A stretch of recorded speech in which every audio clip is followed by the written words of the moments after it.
I'm Cleghorn, Executive Chef at Thornbury Castle. Today we are going to be doing a Farinaceous dish, which is starch based. We're going to be making a tagliatelle from scratch, which will go through the processes of making the pasta to compressing it in the vac pack machine, leaving it rest to rolling.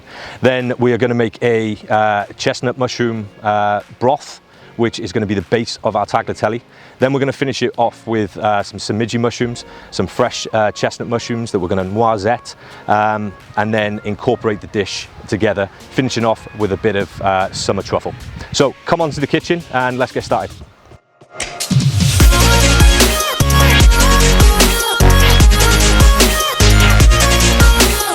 First job that we need to get done is making the pasta.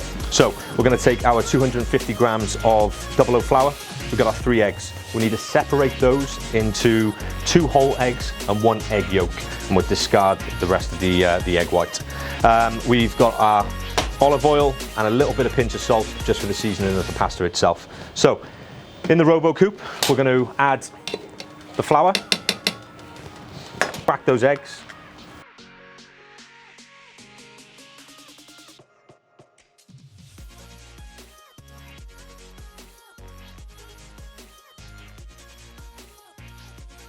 with a fork, just going to break up the eggs to incorporate them together. That's just going to make sure that when we put it into the Robo Coupe and the pasta starts to form into a breadcrumb, that we've evenly mixed all of the egg up. So it's really important that you don't add all of the egg straight away. Pasta, flour, depends on the room temperature. So, you know, if it's cold in there, that the egg might not take all of it. If it's a bit warm, it might take all of the egg itself, because it's all down to the temperature of the actual flour. So we're going to add 3/4 of the egg to start, just a splash of oil and a lovely pinch of salt. So lid on, seal it, and then we're just going to start it off. First of all, you're going to let it go for around 10 seconds, and then we're going to stop. We're going to get a Maurice and just wipe around the whole bowl. And as you can see, it's starting to turn into a breadcrumb. Okay, this is not quite ready. This is still a bit dry. So we're just going to incorporate a tiny bit more of the egg while it's blending. Once again, stop. And as you can see, it started to come together and form a pasta dough. So now we're going to remove it. Okay, now we're going to turn it into a ball. So nice, clean, sanitized bench. And we're going to empty out the breadcrumbs onto the clean surface. And now we need to really incorporate it together to help work the gluten. Okay, you just collect all the breadcrumbs.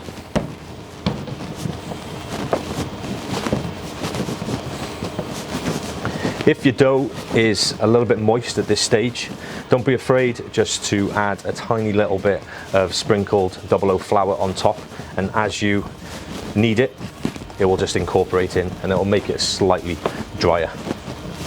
So that's our dough. Okay, now what I'm going to do is I'm going to vac pack it. I like to vac pack my pasta dough. It just helps to compress all that gluten, all that egg in, and what you'll find is that it'll intensify in the color. So the egg yolk, the nice, beautiful, vibrant yellow, will not turn it enormously yellow, but it will intensify that pasta color. So we're going to pop that into, we're going to place it into the vac pack machine. Make sure that the bag is over the side of the lid. Why vac pack? Vac packing enables us to remove all the oxygen from the bag completely, which is technically going to preserve the product longer, because that's how bacteria grows, is with moisture, oxygen, with inside humidity. So by removing the oxygen and taking out all of the air, that's going to allow us to compress the product even more. Allow it to run its full cycle, and that depends on the setting that the vac pack machine is set at. Some are 30 seconds, some are 45. Just depends on how long it takes to pressurize the chamber itself to remove as much oxygen out completely.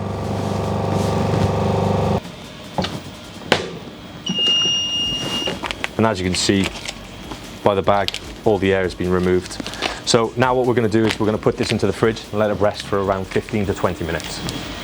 So if you look at your recipe cards, the produce that we have today are going to be chestnut mushrooms. You've got 500 grams and then around 50 to 60 grams of spare to finish off the tagliatelle. We've got diced butter for cooking, some fresh tarragon, shallot, we're only going to need one.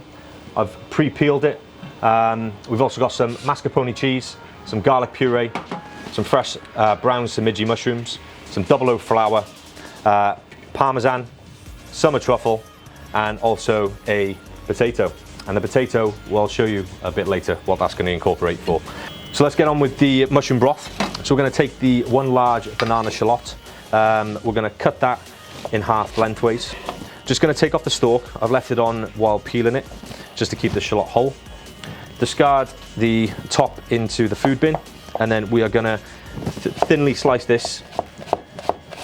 And the reason why we're going to thinly slice it rather than just chop it up nice and thick is so that we're reducing the cooking time. That way we're going to keep as much of the natural sweetness from the shallot when cooking the actual base. So now we're going to get on with all the mushroom prep. So first of all, before we get on with the chestnut mushrooms, we are going to prep down the samiji mushrooms. So the samiji mushrooms, yes, they are a wild mushroom, they're cultivated, but we need to wash them. We need to wash every mushroom. They grow in the ground, we don't know what's been around there, so we need to make sure that we get all of that excess dirt out. So I'm going to show you the process of washing the samiji mushrooms, but I've already pre-washed the chestnut mushrooms. So depending on the type of mushroom itself, you know, if you've got girolles, chanterelles, all those type of mushrooms, they need to be washed multiple times. So it's very good practice to have multiple bowls set up with ice cold water, with a chinois and a tray ready to go. So literally the mushrooms go in, you give it a quick stir, you take them out, you put them into the next bowl, and then you strain them straight onto a tray and you let them dry out. And the reason why you need to be really quick when washing the mushrooms is because mushrooms are like a sponge. If they stay in the water for too long, they're going to take on all of that excess water, which is not what we want when we're cooking. We want the actual proper flavor. So to prep the samiji mushrooms, we're just going to take them out of the packet. And we don't want to take off too much of the length. So there's always going to be smaller mushrooms to larger mushrooms. We want them to be nice cups, okay? So we're literally just going to then chop them. And we're not going to use them all. We're really just going to probably use around a quarter of the punnet for one portion. The only time that I'd really take off too much of the stalk is if I was to pickle them or make an alagaresh, that they're going to be used as a cold garnish to something. So now on with the chestnut mushrooms, ready for the broth. So just going to do them singly, once again, nice and thin, and that is just purely for the reduced cooking time. So start cutting the mushroom and then turn it onto a flat, and then once again just keep on slicing the mushrooms. We're going to repeat that process with every single one of them. It's a very tedious job, but it's really important, the consistency of the slicing, to be able to really cut down that cooking time to make sure we maintain as much of the flavor as possible. So knife skills in the kitchen are really, really important, and I can't stress enough that self-practice makes perfect. You know, it's your job to be cooking, it's your job to learn, but it's also your job to make sure that your self-improvement is progressing along with your professional career. Your head chefs, your sous chefs, your junior sous, even your chef de parties are there to support and teach you within inside the kitchen environment. But it is your responsibility as well outside to make sure that you're improving your particular skills, whether it's cutting thinly, whether it's julienne, brimois, everything comes to practice. And if you don't practice, you'll never get better.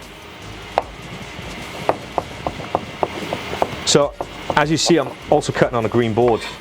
So green board is for washed and ready to eat products, whether it's fruit or vegetables.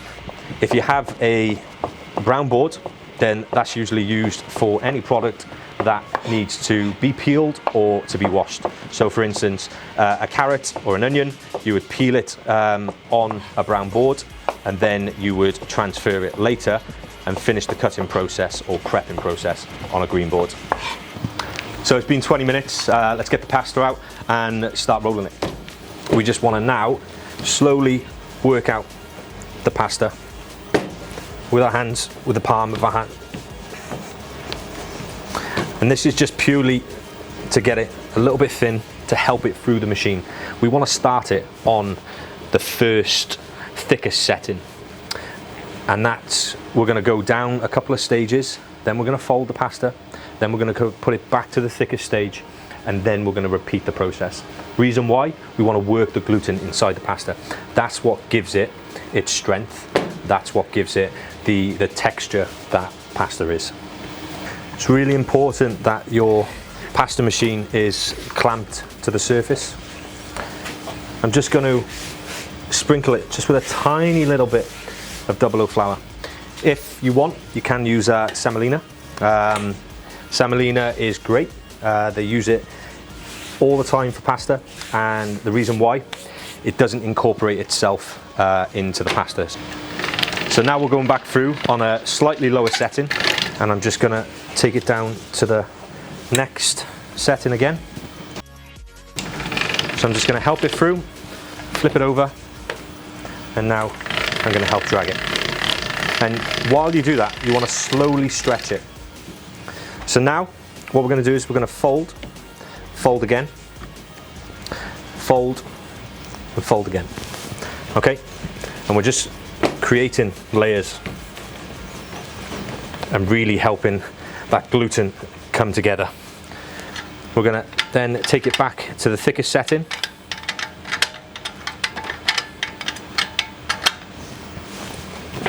Make sure you just spread out the pasta once again to make it thin, slightly thinner. You don't want it to exceed the width of the pasta machine.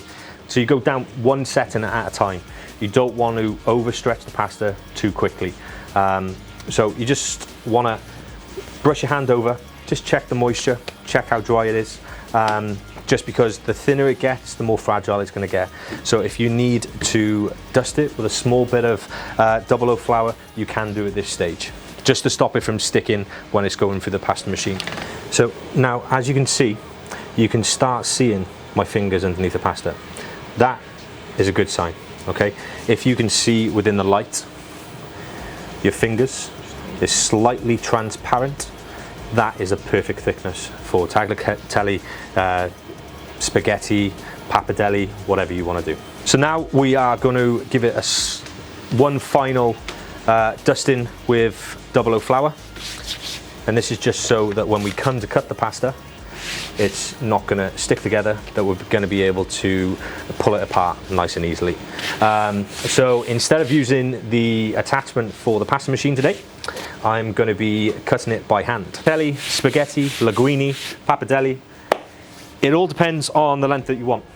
So we're going to work at a 30 centimeter today. So as you can see here, we've pretty much got double-sided, and that's around 60 centimeters long.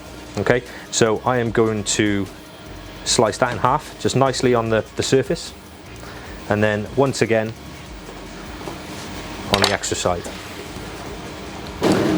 Now for the two end pieces, what we are going to do here is we are just going to slightly square them off, because we don't really want the straggly ends. So they can just be kept on the side. You can use them as a tester when you're cooking your pasta.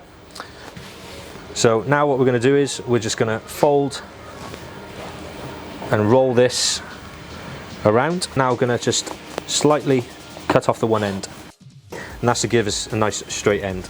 So we're going to discard that. In tagliatelle, we're really looking at around 3 to 4 mil. So we're just going to, with a nice sharp knife, we're now just going to cut nice rounds.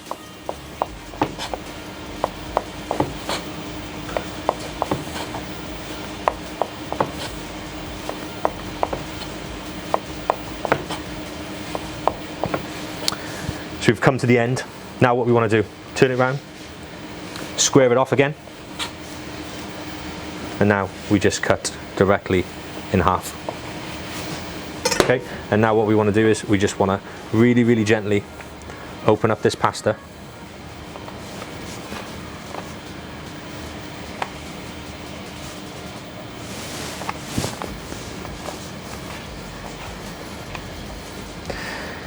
So because we are using it straight away, we're just gonna once again lightly flour it. But if we were to dry it, we'd have to sprinkle it with the likes of rice flour and put it onto a specific stand so that it can dry out for the space of an hour and a half to 2 hours in a nice, not too humid environment. It needs to be slightly warm, just to help the pasta just completely take any moisture away from it. And once that's dried, we can store it for up to 2 to 3 weeks, no issues. There you have it. There's your freshly cut tagliatelle. We're going to split the tagliatelle into 2 portions. The reason why is I want one for your tutor to taste, and I want one for you to taste. Because for you to understand the comments of the techniques, the flavor, the seasoning, it's really important that you know exactly what they're talking about. And by tasting your food is how you gain more knowledge and experience on whether it's praising or criticism. All criticism is good criticism. That's how we learn. Right, so now we're going to start cooking the mushroom broth. So we're going to put a tiny bit of oil into the pan, followed by just a few knobs of butter. And the reason why we put oil in the pan as well as the butter is to stop the butter from burning.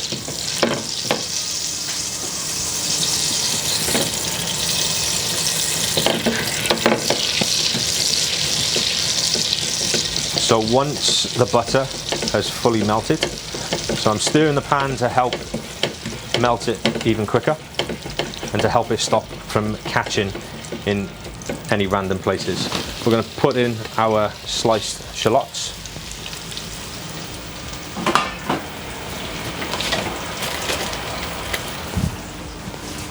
And then we're just going to season very lightly as we cook them out. Just going to reduce the heat on the induction hob because I don't want the shallots to take any colour at the moment. So while these are cooking, we want to cook them out so they're nice and slippery and they will go slightly transparent. I was always taught, and it's always important, that you season as you go, not season at the end. You want to cook the salt out. You want to bring the flavour together in the different elements and the different levels during the whole cooking process.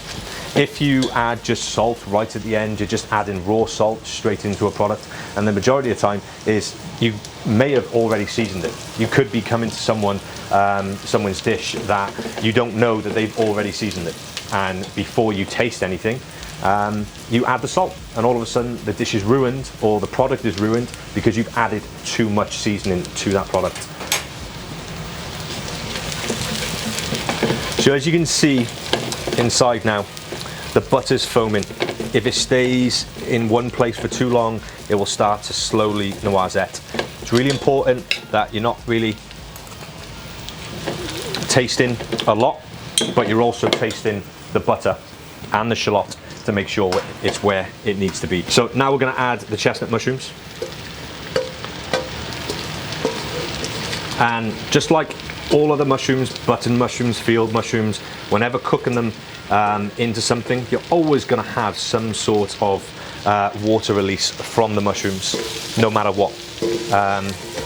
So we just need to make sure that when we cook it out, is that we keep on stirring, and if there is any water that has come into the actual product, for instance the broth that we're making today, that we just reduce it down slightly, because we don't want that extra water in the dish. We want to be able to sweat down the mushrooms to the point where they're nice and dry, so we can get a slight caramelization on them to really bring in that lovely sweet nutty flavor.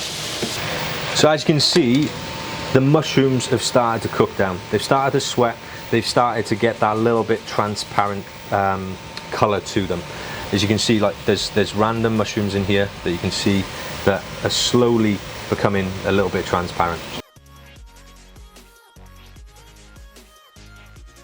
All that extra water has now disappeared, okay? So what we want to do now is, as you can see it right at the bottom of the pan, is that slight caramelization, okay? So it's not burnt, it's caramelization, so you just need to keep on working it now and just make sure that you keep on constantly stirring the mushrooms and really get down into that caramelization to take all that extra sweetness straight off the bottom of the pan. So now the mushrooms are exactly where we want it. So what we're going to add is, we're going to add 1 litre of veg stock to the pan, scrape down any excess mushrooms, and as you can see already, you've taken all of that caramelization off the bottom of the pan. It's deglazing the pan, that's where all the flavour is. It's no different to making sauces, searing meats. The flavour lies in the pan, and that's what we want. We want to maximise the amount of flavour that we've just gone through with the process. It's really important that we taste this again. We've added more product to the saucepan. The water is diluted down whatever seasoning we've done before. So we may have got the right seasoning on the shallots, we may have got the right seasoning on the chestnut mushrooms, but now because we've added the water, all that seasoning has been diluted down. So the flavour is still there, but we need to increase that seasoning now to enhance that flavour, to really bring that mushroom flavour back through so it's punchy. So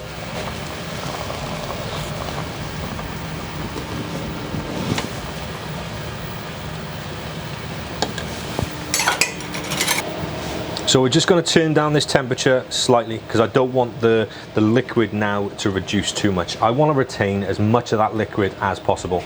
Just going to turn it down slightly on my induction hob to around 7ish, because I still want a slight boil to it to continue cooking that mushrooms, to extract all of that flavour now. So now the chestnut mushroom broth has had time to boil out. It's been around 15 to 20 minutes. So as you can see, you've got a beautiful dark mushroom colour, but also a lovely clear broth. So what we're going to do, final taste,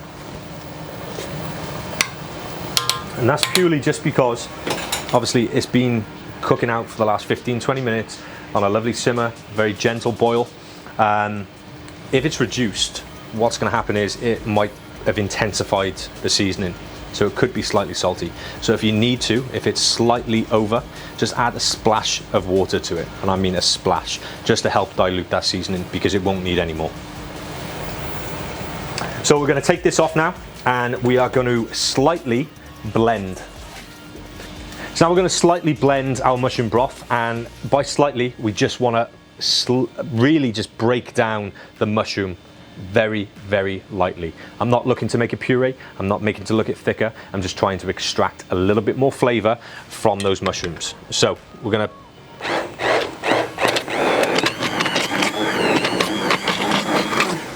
and that's it.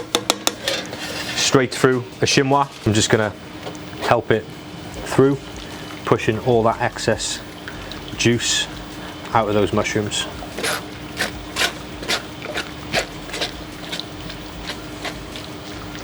So in the kitchen, we wouldn't discard all of this mushroom pulp.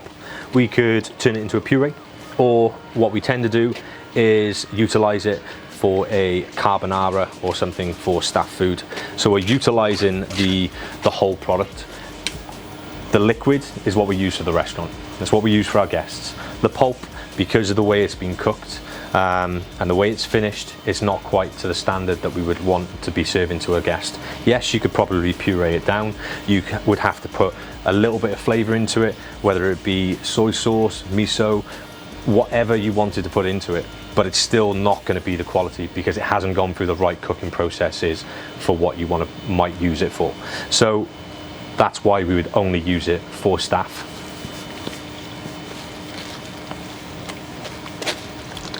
Okay, so now let's bring the dish together. So we've got our mushroom broth, we've got our tagliatelle, we've also got our Samiji mushrooms, which now you can see they're lovely and dried. The cups are no longer holding any water, so it's all been extracted. We've got our diced butter. I've now got my pan of water, which has got a tiny bit of oil in it, and also we are going to season this water as well, okay? And that's going to help season the pasta. I've also got my pan here, which we're going to be using for to saute the mushrooms, and this is what the mushroom sauce is going to be cooked in. So we're just going to turn this on. So I'm going to turn it on to 8 just to start getting a little bit of heat. While that's doing it, we're going to return back to the other chestnut mushrooms that we left earlier. I'm just going to cut them into quarters.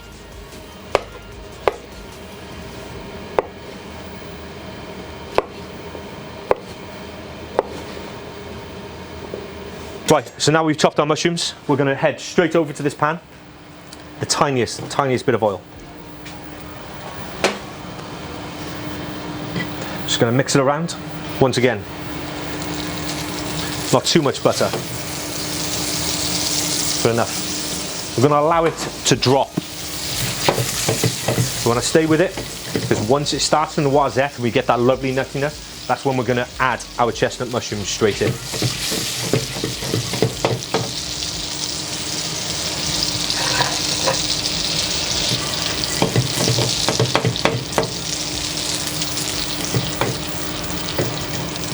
So now the butter's dropped, we want to keep on moving it around. And you'll slightly see that it'll start turning a little bit brown, like it has now. Now we want to add in our mushrooms. Then, slightly season. Keep on moving them. You don't want them to stick. If you let it stick in one place for too long, the butter is now going to burn. We don't want that. We want that lovely nuttiness to help to intensify the flavour of those chestnut mushrooms. Keep on stirring it, keep on moving it. So once the chestnuts, about 30 seconds to a minute. I've used the smallest out of the chestnuts purely because I want to have the cooking time down as much as possible. So now the chestnut mushrooms are done, we're going to add our samijis. I'm only going to add half the amount of samiji mushrooms in.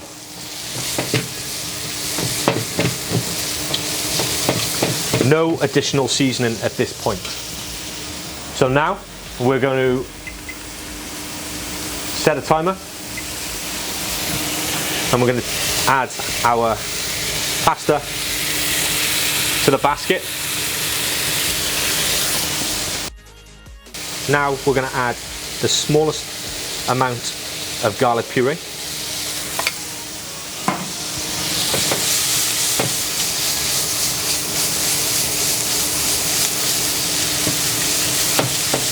And right now you should really be able to smell that lovely, nutty earthiness coming from those mushrooms itself. So once you've got a lovely saute on those mushrooms, then we are going to add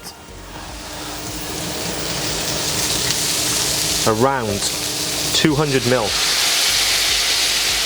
of mushroom liquor. Bring it to the boil. Reduce it straight down. We do not want it to reduce right now.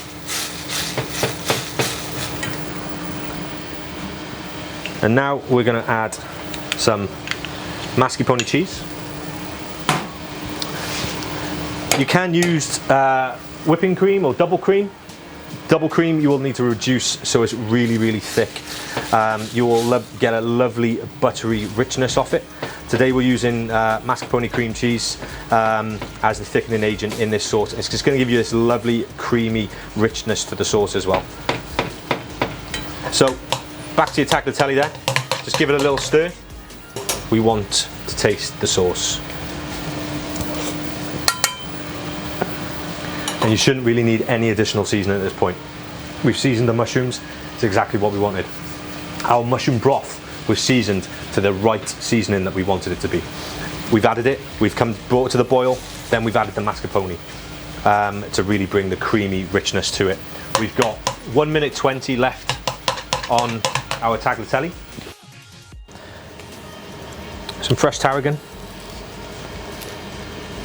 a sharp knife will cut through the herbs without bruising it, without turning it brown. So we're just going to bunch it up, put it into a little ball, bring your knife in, and then we're going to chiffonade. Chiffonade is thin, really thin, and it's a very classical knife skill to have, and to be able to chiffonade well takes practice. So now we've got our tarragon. So what we're going to do is, I'm not going to chop it anymore. So straight into the mushroom sauce. So time has gone off the pasta we've put onto a tray with a J-cloth, just to take any residual water from the pasta, and then we've added it straight into the sauce. We're just going to give it a nice mix around in the sauce, and then that is ready to be served. So now we're ready to plate. I've got a ring. That's where all of the pasta is going to be contained. So if you've got a pair of tongs or you've got a carving fork, wrap it in to all the pasta around. Bring the pan to the plate and incorporate it on.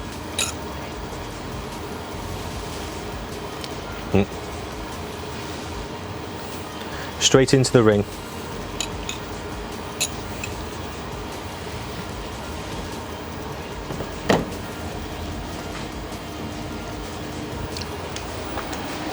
We're going to take the remainder of the mushrooms, just scatter them on top. We're going to finish this with a nice dollop of Parmesan.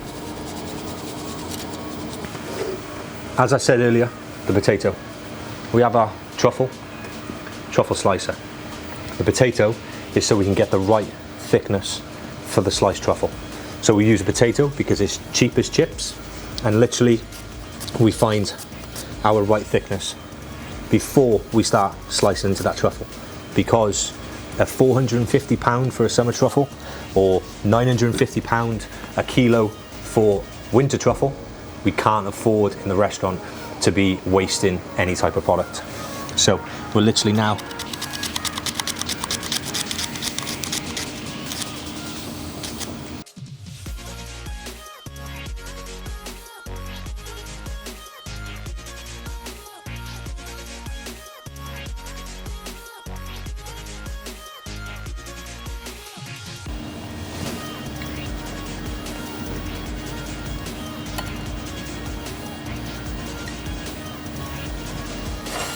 and then we're just going to lift that off very, very lightly. It's going to slightly drop, which is fine, and there we go. So there you have it. You have a fresh tagliatelle, a chestnut mushroom broth, Samiji mushrooms, Parmesan and summer truffle. It's a beautiful dish, flavoursome, very seasonal, very classical. But yeah, it's simple, so have a go and do your best.